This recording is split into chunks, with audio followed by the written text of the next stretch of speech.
Gun grabber and talk show gabber David Hogg is at it again, and the pop media is giving him a pass on one of the most egregious and insulting statements about guns and genocide I've heard in years.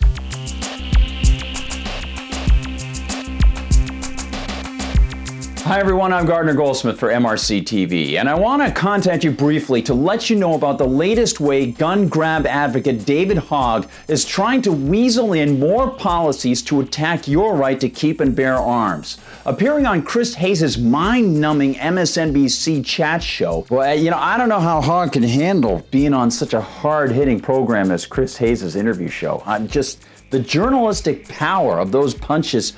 Hogg, I hope he went to the doctor afterwards, because he could have been bruised up pretty bad there, you know? Thank you for taking time away from school and everything to come here. He took a new tack in his attack on rights by first claiming the backers and defenders of this right against government attack are motivated by white supremacy. I think it comes down to reckoning with our history and our history of white supremacy in the United States, and the fact that we live in a post-genocidal society. Oftentimes that was orchestrated by the United States government. And get this, as the fawning Chris Hayes nearly drooled over his words, Hogg, the supporter of armed agents of the government taking your gun rights away, then cited the 1890 massacre at Wounded Knee Creek in South Dakota as an example of this supremacy. If we want to talk about mass shootings, we have to recognize the massive number of indigenous mass shootings that were committed by the United States government.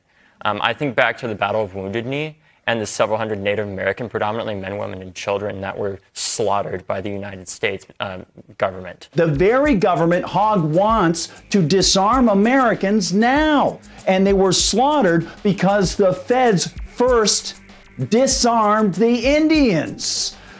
It's his kind of attack on fundamental rights that led to the genocidal slaughter of the Indians in 1890.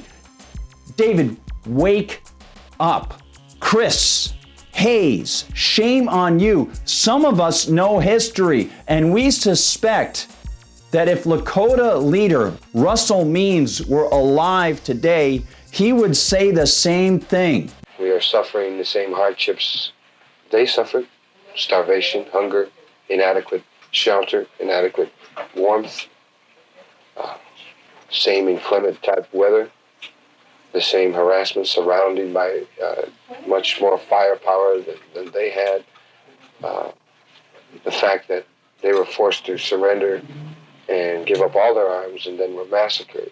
See, we're not going to make that the same mistake. If they're going to massacre us, we're going to take some people with us. Disarmament leaves people vulnerable to government attack. That's the lesson from Wounded Knee, David. Get it? I feel that this is history repeating itself almost exactly. Hey, thank you so much for joining us, everyone. Don't forget to go to MRCTV.org. That's MRCTV.org to check out everything that the team at MRC-TV is doing. For MRC-TV, I'm Gardner Goldsmith.